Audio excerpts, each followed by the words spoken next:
Alors bonjour, mon nom est Claude Vachon de l'Essentiel. Aujourd'hui, j'aimerais vous parler de l'Évangile de Luc, chapitre 17, versets 22 à 30. Le sujet, c'est le jour vient.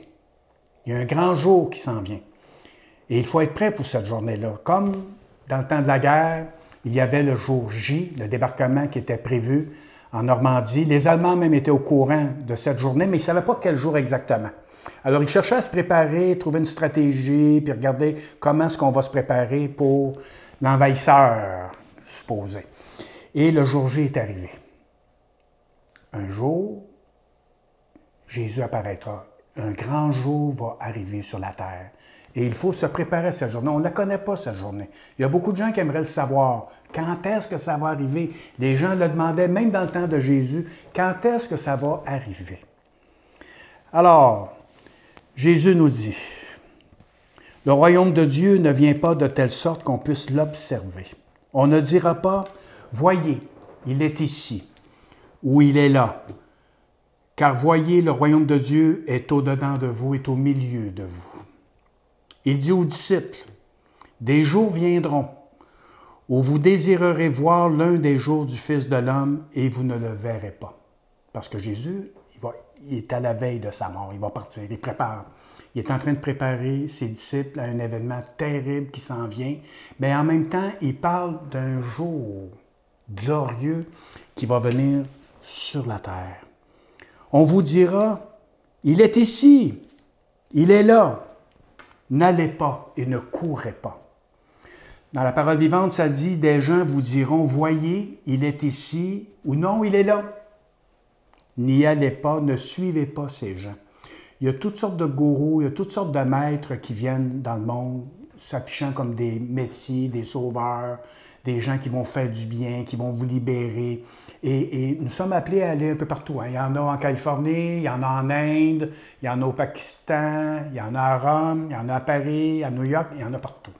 Il y a des gens partout qui cherchent à captiver nos âmes en nous faisant croire qu'ils pourraient nous sauver, nous libérer, nous guérir. Oui, il est là-bas. Le Christ est là-bas, le Christ ou le Messie, parce que le Christ, c'est le Messie, et le Messie, c'est le Sauveur, donc c'est quelqu'un qui vient pour nous guérir. Alors ça, la Terre en a beaucoup de ces gens-là. Donc, il y a des gens qui vont prendre l'avion, puis ils vont aller au Tibet, ils vont aller en Inde, ils vont aller sur le bord du Gange, ils vont aller au Japon, ils vont aller un petit peu partout pour essayer de trouver des maîtres spirituels. Ils vont aller aux États-Unis, il y a beaucoup de maîtres spirituels aux États-Unis. Alors, ils vont aller là. Il y en a en Amérique du Sud aussi. Alors, les gens vont aller sur les montagnes, ils vont aller voir des temples d'adoration et ils cherchent le Messie. Va là, tu vas trouver. Jésus dit, n'y allez pas. Ne courez pas après ça. Ne suivez pas ces gens qui se disent des maîtres, des messies. Mais ce n'est pas évident. Est-ce que Jésus, lui, il est le maître, le messie? Parce que là, il dénonce les autres. Mais lui, alors on va continuer pour voir comment réaliser que c'est lui qui vient et non pas quelqu'un d'autre. En effet, comme l'éclair resplendit et brille d'une extrémité du ciel à l'autre, ainsi sera le Fils de l'homme en son jour. Ça va être un jour éclatant, extraordinaire, incontestable. Lorsque Jésus apparaîtra, lorsqu'il va se matérialiser, on va le dire comme ça, qu'il devienne visible, toute la terre va être témoin. Je n'ai aucune idée comment ça fonctionne, parce qu'on le sait, la terre est ronde. Donc, comment peut-il se manifester en même temps partout? Partout. Toute la terre. Toute la terre va voir la venue du Christ. Ça va être quelque chose d'extraordinaire, de glorieux, de magnifique, dépendamment pour qui, évidemment. Il faut se préparer pour cette journée-là. Cette journée qu'on ne connaît pas la date. Alors Jésus nous explique qu'il faut se préparer, que c'est un moment important qui s'en vient. Alors là, il va nous donner une description de ce qui doit arriver avant. Alors vous allez dire, oui, on veut les signes, on aimerait ça savoir, connaître les signes, on va se préparer parce qu'on va voir les signes arriver. C'est peut-être pas tout à fait les signes que vous attendez, que vous allez entendre. Au verset 25, il dit, « Mais il faut auparavant auparavant de l'événement, auparavant du jour qui vient. Il faut auparavant qu'il souffre beaucoup et qu'il soit rejeté par cette génération. Alors là, il est en train de nous faire la démonstration de qui il est.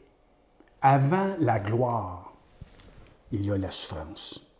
Avant ce grand événement qui va venir terminer le temps dans lequel nous vivons présentement, bien avant ça, la passion est incontournable. C'est pour ça que nous savons que c'est Jésus qui vient, que c'est lui le Messie. Parce qu'il est en train de nous dire, voici les signes qui vont démontrer que je suis celui que vous devez attendre. Et toutes les prophéties de l'Ancien Testament, qui sont écrites depuis 500, 700, 1000 ans, vont s'accomplir dans ce verset 25. Il faut auparavant qu'il souffre. C'est le chemin qu'il va traverser pour nous montrer qu'il est l'agneau de Dieu, qu'il est celui qui a été envoyé par Dieu pour nous sauver, qu'il est le Messie, qu'il est celui qu'on attendait. Parce que les Juifs, dans le temps, ils attendaient le Messie. Mais eux, ils attendent le Messie qui va éclairer toute la terre. Ils attendent un roi glorieux, un roi puissant. Alors qu'ils disent non.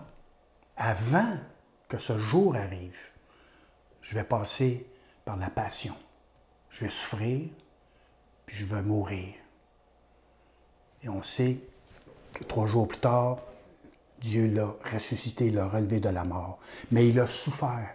Alors, le Messie qu'on voit dans le monde, les gens qui disent « voici celui-ci, voici celui-là », aucun d'eux n'a vécu la passion. Alors, ne fiez-vous pas aux gourous que vous entendez, aux superstars, aux vedettes, aux gens qui cherchent à captiver vos âmes, à vous emmener avec eux.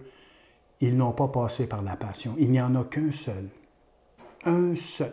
Il n'est pas le seul qui a été crucifié, mais il n'y en a qu'un seul qui est ressuscité, qui est sorti de la mort. Et c'est Jésus. Il y a des témoins de la résurrection. Ce n'est pas quelque chose qui est une invention, un mythe grec, puis qu'on aurait mis, on aurait fait avec ça un mythe juif.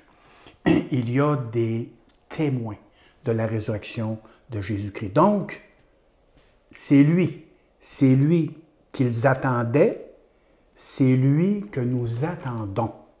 C'est lui qui dit, le jour vient, le jour où il va se manifester. Alors là, il va nous dire qu'est-ce qui se passe dans les jours précédant sa venue. Ce qui arrivait au jour de Noé arrivera de même au jour du Fils de l'homme. Les gens mangeaient, buvaient, se mariaient, étaient donnés en mariage, jusqu'au jour où Noé entra dans l'arche et le déluge vint et les fit tous périr. Il en sera comme au temps de Lot. Les gens mangeaient, buvaient, achetaient, vendaient, plantaient, bâtissaient, mais le jour où Lot sortit de Sodome, une pluie de feu et de soufre tomba du ciel et les fit tous périr. Il en sera de même le jour où le Fils de l'homme se révélera. Alors le jour où le Fils de l'homme reviendra, tout va se passer comme au temps de Noé. Les gens avaient des vies très ordinaires. Ils étaient très occupés. Comme nous aujourd'hui. Les humains, dans leur vie quotidienne, ils sont absorbés par leurs activités, leurs loisirs, leurs passions. On a des bons agendas. Même à la retraite, nos retraités ont des bons agendas. On est très occupés. On voyage, on va au restaurant, on s'amuse, on rencontre les amis, on développe des activités pour occuper les gens. Et aussi, évidemment, la télévision, l'Internet. Alors, on s'occupe non-stop, continuellement, tout le temps. On mange, on boit, on s'amuse. J'entendais un reportage à un moment donné sur les personnes âgées, puis on leur demandait qu'est-ce qui est important dans la vie, puis ils sont âgés, là. Ce qui est important, c'est d'avoir du fun. Alors ça, c'est dans notre culture. Ce qui est important, c'est d'avoir du fun. Même rendu à un certain âge, on pense comme ça. Alors les humains sont complètement inondés par des préoccupations quelconques à tous les jours. Ils ne pensent pas plus loin que leur vie présente. D'ailleurs, le slogan populaire, j'ai même dans le temps, il y a plusieurs années, il y a longtemps, j'ai encore d'ailleurs plusieurs livres là-dessus, vivre le moment présent. Alors là, ça c'est important, de mettre le focus, je n'ai encore entendu parler en fin de semaine, vivre le moment présent, c'est ce qui est important, c'est ce qui compte. Le passé, je ne peux pas rien faire, le futur, j'ai aucun. C'est maintenant que je dois vivre. Puis on ne voit pas plus loin. On ne pense pas à l'éternité, on ne pense pas à la mort, il ne faut pas, c'est négatif. Même aujourd'hui, hein, les cérémonies, on règle ça vite. Il faut passer à autre chose, il faut tourner la page.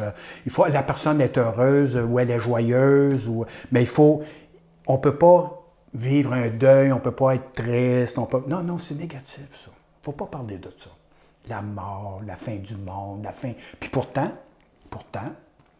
nous vivons dans un monde extrêmement anxieux, angoissé, qui consomme énormément, qu'on parle de boissons, qu'on parle de drogue, qu'on parle de pilules, de médicaments. C'est incroyable ce qui se passe dans notre société. Donc, il y a une crainte qui est dans le cœur de l'homme. Puis là, bien, surtout si vous écoutez les nouvelles, RDI, LCN, puis CNN, puis TV5, puis vous écoutez tout ça, bien, vous avez des craintes.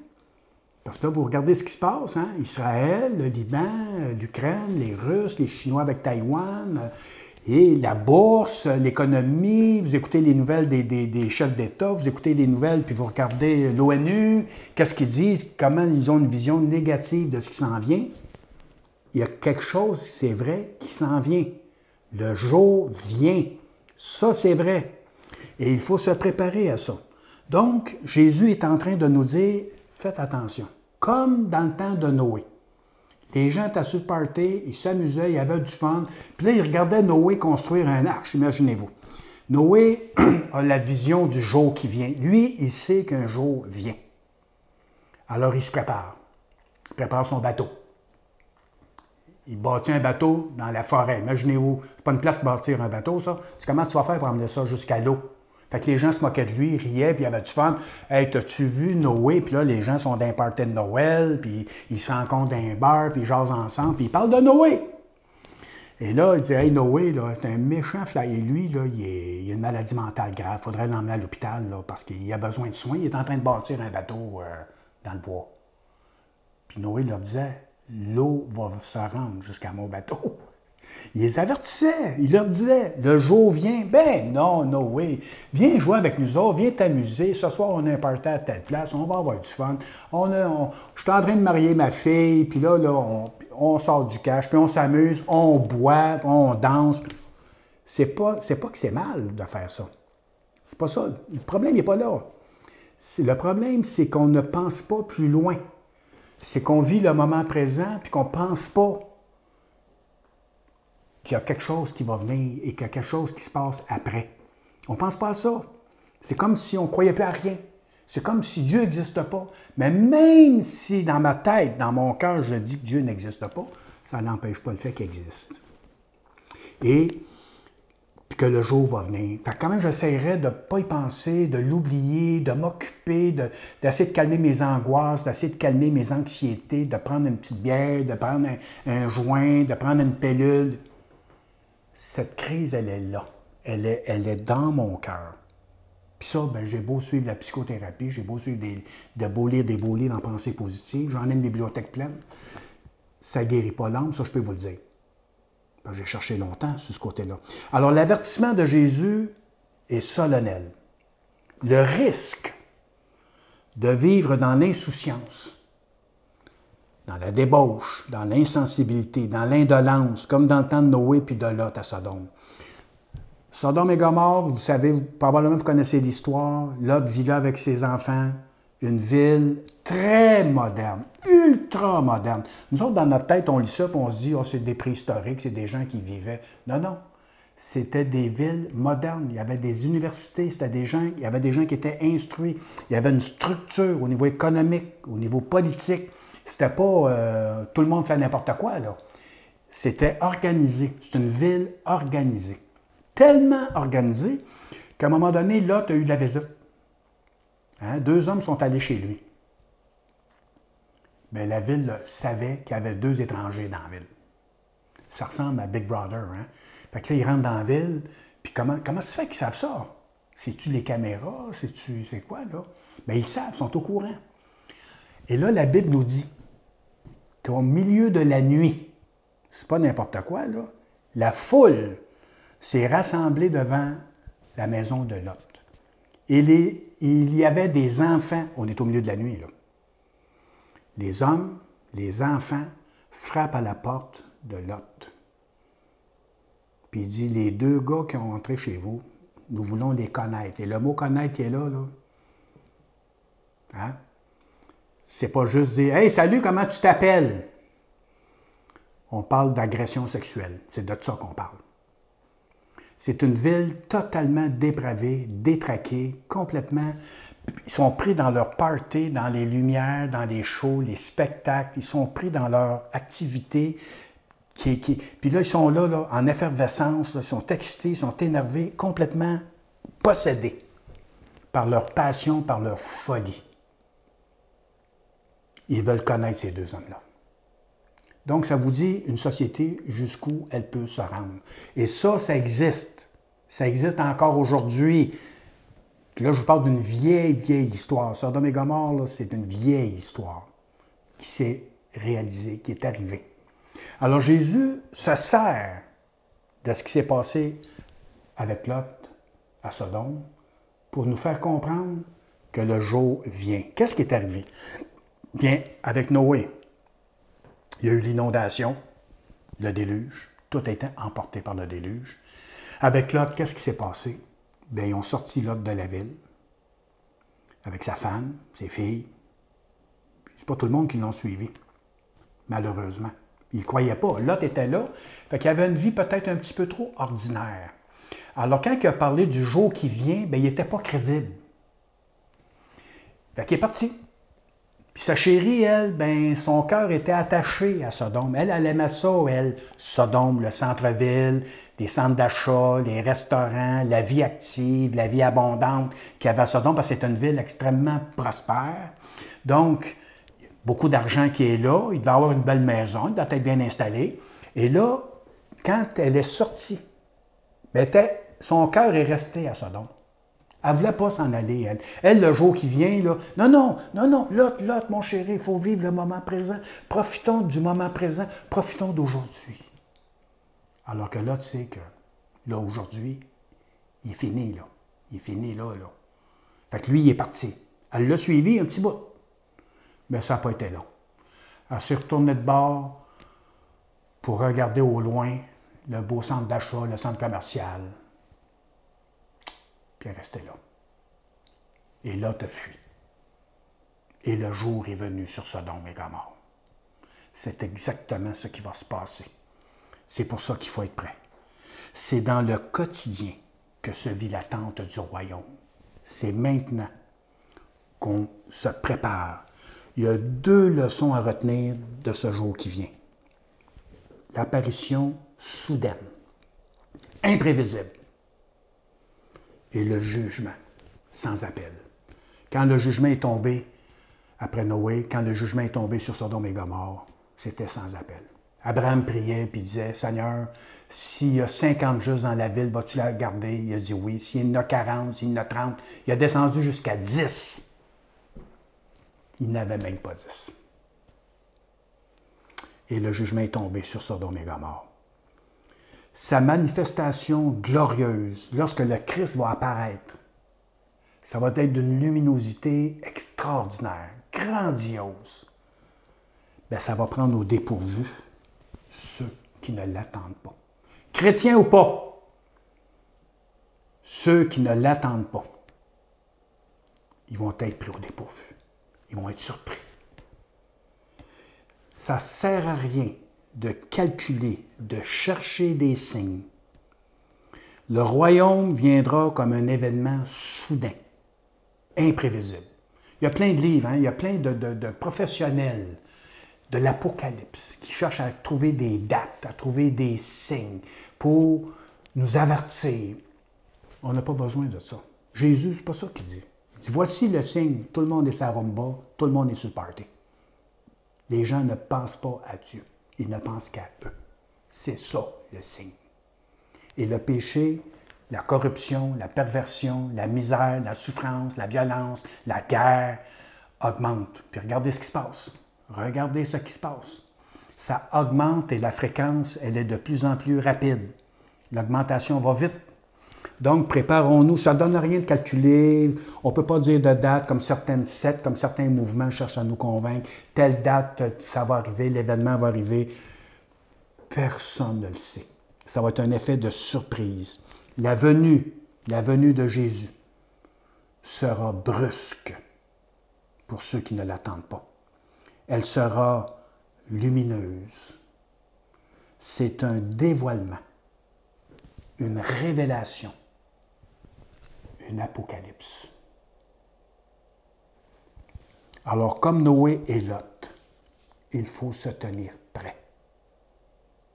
Maintenant, aujourd'hui, de préparer sa petite valise, de mettre toute votre confiance en Jésus-Christ, de vous tourner vers lui. Je viens de vous démontrer que c'est lui le Messie. Il a souffert pour moi, il a souffert pour vous. Il a pris sur la croix mes fautes. Il a accepté de prendre sur lui toute ma colère, toute ma haine, ma révolte, mon égoïsme, mon égocentrisme. Il a tout pris ça sur lui. Et qu'est-ce qu'il a crié à la croix? Père, pardonne-leur. J'ai reçu le pardon de Jésus par pure grâce, un cadeau. Et il me prépare à son retour, à cette journée glorieuse où nous vivrons, nous entrerons dans la présence de Dieu, dans la cité de Dieu, là où il n'y a plus de pleurs, de larmes, là où il n'y a plus de guerre, de violence. Ça va être fini tout ça. Le temps vient. Es-tu prêt? Prépare-toi maintenant de donner ta vie à Jésus totalement, complètement. Et remercie-le pour sa grâce, sa miséricorde et le fait que tu entendes ce message et que tu aies l'occasion de te tourner vers lui et de le suivre. Et en le suivant, vous allez terminer votre vie dans sa présence. C'est fantastique, ça, là. Alors, mes bien-aimés, priez, demandez à Dieu de faire de vous un enfant de Dieu ou un enfant consacré, prêt pour son retour. Vous pouvez nous suivre sur l'essentiel avec un c.ca. Vous allez sur l'onglet événements. Et là, toutes les YouTube sont là, vous pouvez nous trouver là. Soyez bénis, consacrés à Jésus. Seigneur Dieu, je remets les auditeurs devant le trône de ta grâce. Et que tous et chacun soient totalement consacrés à Jésus. Qu'ils soient prêts pour ce jour merveilleux qui vient pour ceux qui l'attendent. Et nous voulons faire partie de ceux qui l'attendent. Par la foi, en lui. Amen.